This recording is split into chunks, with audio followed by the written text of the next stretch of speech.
വിദേശ രാജ്യങ്ങളിലെ പര്യടനം പൂർത്തിയാക്കി INS സുനൈന കൊച്ചി തീരത്ത് നങ്കൂരമിട്ടു.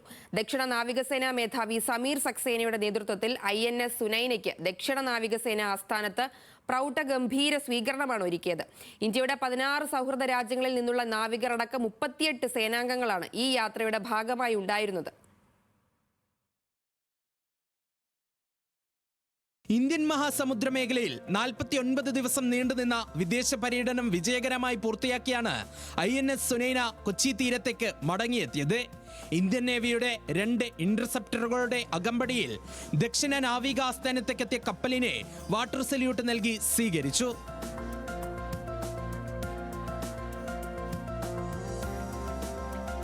ഇന്ത്യൻ മഹാസമുദ്ര മേഖലയിൽ ഇന്ത്യൻ നാവികസേന നടപ്പാക്കുന്ന IOS സാഗർ പദ്ധതിയുടെ ഭാഗമായിരുന്നു INS സുനൈനയുടെ പര്യടനം.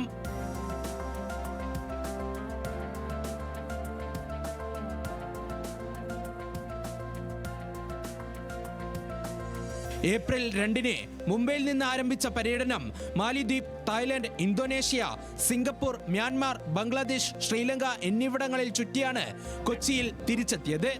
ഇന്ത്യൻ നാവികർക്ക് പുറമെ 16 സൗഹൃദ രാജ്യങ്ങളിൽ നിന്നുള്ള നാവികർ ഉൾപ്പെടെ 38 പേരുടെ സംഘമാണ് കപ്പലിൽ ഉണ്ടായിരുന്നത്.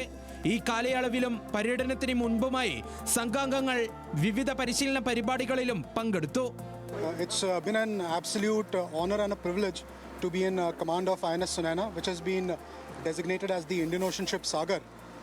For the last 49 days, we had deployed in the southeastern Indian Ocean region with a multinational crew of Indian Navy personnel and personnel from 16 partner nations. പര്യടനം പൂർത്തിയാക്കി മടങ്ങിയെത്തിയ നാവികരെ ദക്ഷിണ നാവികസേന മേധാവി സമീർ സക്സേന അഭിനന്ദിച്ചു.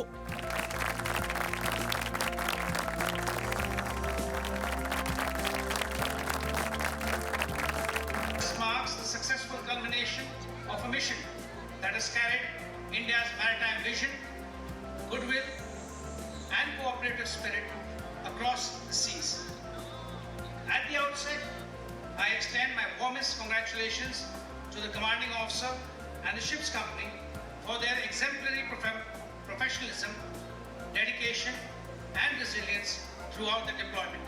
ഇന്ത്യയും മറ്റ് ഇന്ത്യൻ മഹാസമുദ്ര രാജ്യങ്ങളും തമ്മിലുള്ള നാവിക ബന്ധം, സുരക്ഷ, പരസ്പര സഹകരണം എന്നിവ വർദ്ധിപ്പിക്കുകയായിരുന്നു IOS സാഗർ പദ്ധതിയുടെ പ്രധാന ലക്ഷ്യം. മുതിർന്ന ഉദ്യോഗസ്ഥർക്ക് പുറമെ സംഘാംഗങ്ങളുടെ കുടുംബങ്ങളും നാവികരെ സ്വീകരിക്കാൻ ദക്ഷിണ നാവികസേന ആസ്ഥാനത്തെത്തി. ന്യൂസ് മലയാളം, കൊച്ചി.